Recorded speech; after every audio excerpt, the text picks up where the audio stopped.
Hello fellow Stalkers, thanks for stopping by. I know most of you are familiar with how scary the zone can be, but what if I told you there's another side that isn't really explored of it? That side is the multiplayer side. Now, if you've played a game like No Players Online, you'll know what I'm talking about. The maps are just really strange. You almost feel like you're interloping and you're not supposed to be there. There's something just not right about them, they don't make sense. Why don't we talk about it? No, we're going to be using Call of Pripyat as it just feels the strangest out of Clear Sky and Shadow of Chernobyl's multiplayer. It has a lot of maps from each game, though they're all different. They are either a modified version of an existing map or just a completely new map that we could have got in the actual storyline, but for some reason was just pushed to multiplayer. I'm not suggesting anything crazy, but they just feel uncanny in a way. Now our first map is the Agroprom. This is a separate version compared to the actual version from Clear Sky or Shadow of Chernobyl. This is a very low poly version of the map. The actual Agroprom Institute and the swamp are just nowhere to be seen. One weird thing about all these multiplayer maps are that there's barely any lighting. You're not able to turn on your flashlight or anything. And the maps are just really lonely, and that's just another thing to make it feel really off. Now, for some reason of all games, with Call of Pripyat being the newest, there's like no players on it at all. Even though there's so much dedicated to the multiplayer, like all these specific maps, and nobody's on it. That plus all this really weird lighting and all these strange little additions kind of make me wonder, how are we supposed to even fight or play against each other when we can't even see each other? Maybe there was just some night vision goggles that I just forgot about or something.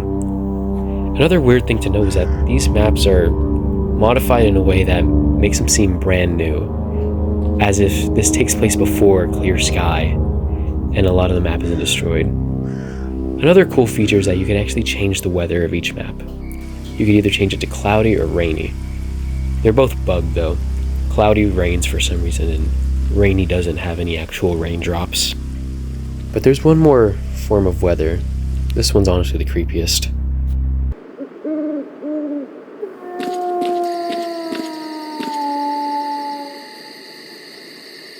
The fact that you have no flashlight makes this strange. How are we supposed to even play in this? The only way I was able to see at all was to fire my weapon for the muzzle flash to make light. How in the world were we supposed to play under any circumstance? Barely any of the maps have lighting. This is something that I still don't understand when it comes to the development for the multiplayer of Call of Pripyat. This next map is called Vehicle Station. Now, many of you may be familiar with this map as it's present in Shadow of Chernobyl's rendition of Pripyat. Though this map has several changes. It is nothing like that one, although the models from Shadow of Chernobyl of the Pripyat buildings are present, despite it not being present in Call of Pripyat's interpretation. This map honestly is more of a Call of Pripyat rendition of that area, as Pripyat was more accurately designed in that game as opposed to Shadow of Chernobyl, as this map is a little similar to it when it comes to the underground areas and everything, but when it comes to its full layout, it's nothing like Shadow of Chernobyl's version of Pripyat. Now, when it comes to every version of Pripyat in the Stalker franchise, there's always something going on. It's either monolith, a horde of mutants, or a whole fight going on, such as the one that happened in Shadow of Chernobyl when everyone rushed to the center of the zone.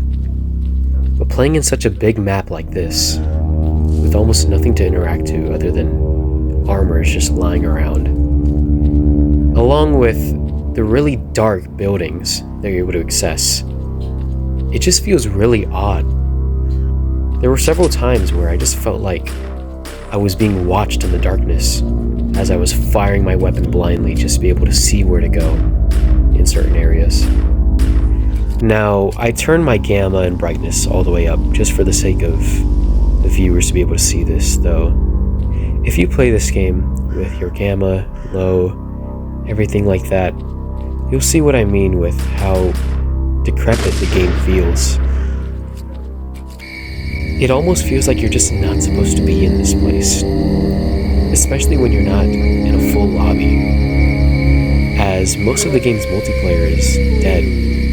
There's only a few people that play it in Shadow of Chernobyl, but they tend to just be random Russian modders that are AFK on the game. You don't really have anyone to play with when it comes to this. In these maps, you are alone. Now, this next map is a really confusing one. Not only does it share the same name as another map, this one's design and its background is very confusing. The map is titled Pool. The appearance is some strange dried up pool in the middle of this strange factory. In the middle of this is some strange installation. We have no clue what this is. It could either be a psi beacon or some sort of radiation emitter or measurement device. All we know is that it's in the middle of nowhere. While it does seem like a cool area to have some gunfights, as the design really seems to make it a really fun environment, there's a lot that just doesn't make sense with this map. Why is it here? And why is it designed in such a way? There's even a strange pipe coming out of the weird installation that goes to these two fuel tankers. But if you follow these fuel tankers, they don't end up going anywhere. While they could just be pumped into here, it makes it really confusing to determine what the point of this all was. Was it some sort of chemical disposal site or chemical creation site? We will never know. Maybe this is the entrance of the site. It looks really strange. We can't pinpoint anything on it. There's even some watchtowers, maybe hinting at the fact that something shady was going on here, and maybe they wanted to hide it. Even the out-of-bounds regions of this map are just forests and mountains, meaning that this is all in the middle of nowhere. So what was the point of this? And why has no one ever talked or paid attention to this? We will never know. Another really strange thing about this map is that there's just a random piano in one of the rooms. There's no explanation why it's in a factory, but it's there. One thing I could determine is that the strange layout of the map could just be attributed to gameplay, as everything in the map is perfectly set up just for a gunfight. This next map is the most confusing to me, as it just messes up continuity if any of these were supposed to be considered canon locations. This map is called the Dark Valley. Now, while it shares the same name as the actual story-based one, it's only a little similar. Only the front entrance is the same and a bit of the back areas. Though it's all completely different. The layout is not the same at all, and the base is just completely empty. It makes me wonder how even was this map designed. Was it taken from the actual map used in game, or was it used from a previous build? And how were we supposed to have an actual practical or fun gunfight in any of these maps? It just seems like a random building with a lot of weird turns and twists. We could go up. It really makes me wonder what was the purpose of this map originally. Now, arguably one of the best looking maps. This map is simply known as Fire Station. It's very fittingly set in the ghost city of Limansk. There's a weird radio tower off in the distance, along with a sign that leads to Chernobyl. This map is really weird, as we've never been able to see this part of Limansk ever. All the buildings are really dilapidated and old, but not as much as the actual Clear Sky version. There's weird holes in the ground, hinting at the fact that maybe there was some deconstruction going on, and maybe just everyone disappeared. That's really what the story for Limansk hints at, just all of its residents vanishing out of nowhere. There's a lot of weird locations that we've never seen. There's a few strange factories in the background, such as this one. We don't know what any of these were here for. Probably they're just purely cosmetic, just for something to look at in the background. But it just doesn't make too much sense. Where in Limansk was this supposed to be located? I can't pinpoint it anywhere on any of the maps, so I really wonder what's the point of this map.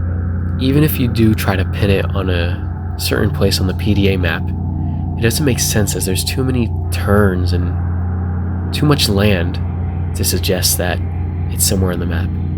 It's probably somewhere out of view from the PDA map that we can't actually see. It's a really weird map, though I appreciate it. Now this map is one we're all familiar with, the construction site from Limansk. Though, with the same theme of all these multiplayer maps, this one is no different. While it is the same construction site, the surrounding areas are completely different. It honestly looks way better than the Limansk we got. Imagine having a side quest in a place like this, or having some sort of duty versus freedom battle. Maybe this is where those took place, when all those freedomers and dutiers died during the battle for Limansk. It's a really strange map though. There's a lot of space, and there's not many things like weapons around for you to pick up. This map is so spacious, it really makes you wonder, was this map supposed to be considered for something in-game, for the story? Or was this purely just a big multiplayer map? It's a really cool map. It's a huge shame that nobody plays it. It's really weird that such a massive place like this can just be completely devoid of human life. Not even mutants or anything. It's just completely empty. Now what if there was something out there that we don't know about? Now I'd love to see that in a mod. Now some of the more OG players of Stalker Shadow of Chernobyl will exactly know this map. This map is labeled Desolate Village. This is a very common multiplayer map back in the early 2000s when the multiplayer was very active. Back then, it was really unpolished and really rough. Though in this version, there's a lot of hidden things, such as this underground tunnel. I don't remember if this was in the original, but at least it's here. Even this weird swampy, really irradiated building is really strange to me. The water used to be very unpolished and a completely different color, but it's a little more fixed. There's that plus these weird crosses or graves. There's a lot of strange things about this village. Was it evacuated or was it sealed off? We'll never know. Maybe this was the homes of those strange, cut, gunless zombies that we were supposed to see in several of the Stalker games. Maybe this was one of the very locations we would be introduced to them. Maybe back when the X-Plague was a thing in development. We may never know. What thing's for certain is this map gives me the vibe of the Brain Scorcher and the Cordon mixed together.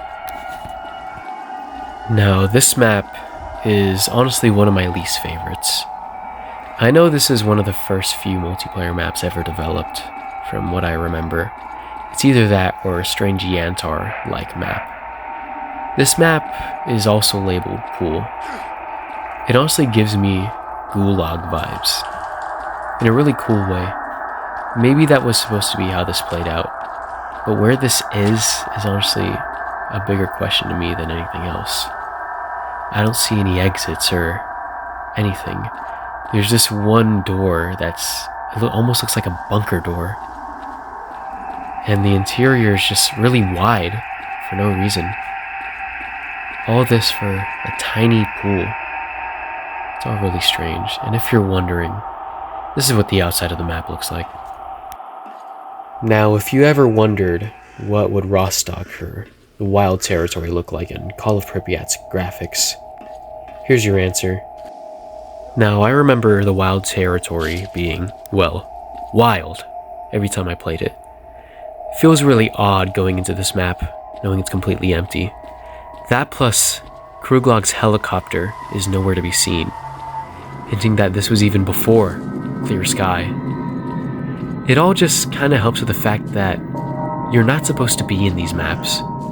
While it makes sense as you're playing as either Freedom or Mercenaries, it just, as a sole player in an empty lobby, it feels really odd. And if you're wondering, you can't go to Rosstock. It's blocked off. This all adds to the strange oddities of these maps. Now, of all the maps, this one's honestly my favorite. I've never been able to play on it, and I just discovered it while I was making this video, while I was checking every single map. And as soon as I saw the size of it, I was in love with it. This map is really huge. There's two sides to it. A very close quarters industrial place. This area is called Repair Station. The rest of it is a strange crater or drained lake on the other side of the map. In the distance are buildings from either the Dead City or Lemansk. It could most likely be both, as from the other side we can see a little bit of Lemansk. This map honestly should have been a story map, in my opinion. This map is the coolest one I've seen. Imagine an anomaly field, either around the Lemansk area. Maybe some huge one that prevents you from going there, adding to the lore of Lemansk being a really dangerous place. Imagine you entered this area, seeing a new faction pointing their guns at you, telling you to lower your weapon and asking who you are, knocking you out, asking how you got here. Imagine the potential this map could have had if it wasn't just pushed to multiplayer. This was one of the missed opportunities in my opinion. This is honestly one of my favorite maps that are on this list. The atmosphere feels like it's a mix of Lemansk and the Dead City, but still mixed with Satan from this side. Maybe the whole industrial area was based off this strange abandoned factory in the alpha versions of the Cordon before it was changed to the car park.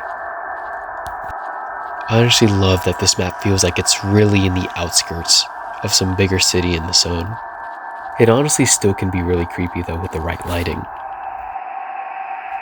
Now, for all of you fellow stalkers that know a lot about GSC, you will know exactly what this map is. This map is the Rosstock Factory, but it's not the one that you know and love. This is based off the real Rosstock Factory.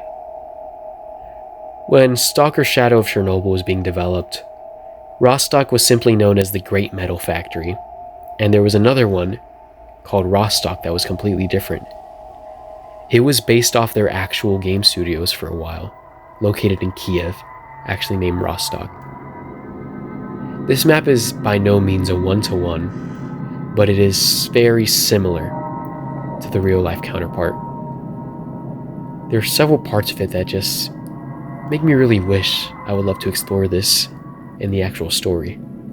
Imagine a big military fight here, similar to the one like the siege at the CMPP. There's one thing I will say about this map though. It feels really close quarters despite being a lot of buildings. Now, it feels very dead, if that makes sense. It's so drab and gray that there's a feeling like there's no life at all in this place, despite being called Rosstock, meaning stem. Another strange thing is the amount of exits blocked, as you can see here. Who did this? And even though it's very obviously a gameplay thing, what was the point? Now, this map at night gives the creepiest vibes to me. It really feels like there's something out there, because this map is way bigger than you think. Imagine fighting a bloodsucker in this whole sandbox arena. And all the yellow lighting just really propel this thing into feeling really odd and creepy. The architecture is also just really strange in certain parts of the map. Now, I don't know if there's any real pictures of the factory showing places like this, but it just looks really strange. Imagine going here and finding a weird X-Lab hidden under it. One of the main factors to Stalker's atmosphere is the really brutalist architecture. Now, why this map wasn't in Call of Pripyat is honestly a mystery to me. This map has a lot of effort when it comes to accuracy, and it just for some reason was not put in the game. This map is labeled Sports Center. It's the famous pool diving board area that people know about from the images of Pripyat, or all the photography taken there. It's a really beautiful sight, especially to see in game 1-to-1. The only strange thing is all the other rooms. They're all really dark and abandoned. All it's just missing is a few bloodstains to give it that Outlast-like atmosphere. The only thing is that with having no flashlight, this area is just really hard to navigate, especially if you set it to nighttime. So much of this is just very dark, for no good reason either. It's almost like they were trying to make this map creepy, as there's a lot of lighting, but it's not enough to light up the whole place. There's so much of it that's still encumbered by darkness. You can't really see anything at all. While sure, you will be able to see other players. If there was anything else in this map, if this was an actual in-game story map, you probably would have died here several times by being blinded by darkness. This map just feels really desolate. While I have been repeating that a lot, I really mean it with this one. It just feels so isolated from the rest of Pripyat, despite it being a very close-knit ghost city. This place is like a maze when you actually try to navigate it, with no lighting at all that can actually guide you anywhere, other than like middle of the rooms. It's so difficult to find where you want to go or find where someone is. One thing I always think about when it comes to Pripyat related maps are the people that used to live here. What if there was ghosts or something? Well, it is silly to think about. Imagine if S.T.A.L.K.E.R actually had ghosts while you explored these maps. What if it was just a whisper in your ear, or an item falling in the background? It really would add to the atmosphere, but it really would freak you the hell out. Now, if there's anything I missed, or a detail I'm simply getting wrong when it comes to this, I'm not too well versed when it comes to the maps in multiplayer. But if there's something that I'm really getting wrong that you honestly feel should be corrected, please let me know in the comments below. Thanks for watching, Stalkers. Good hunting.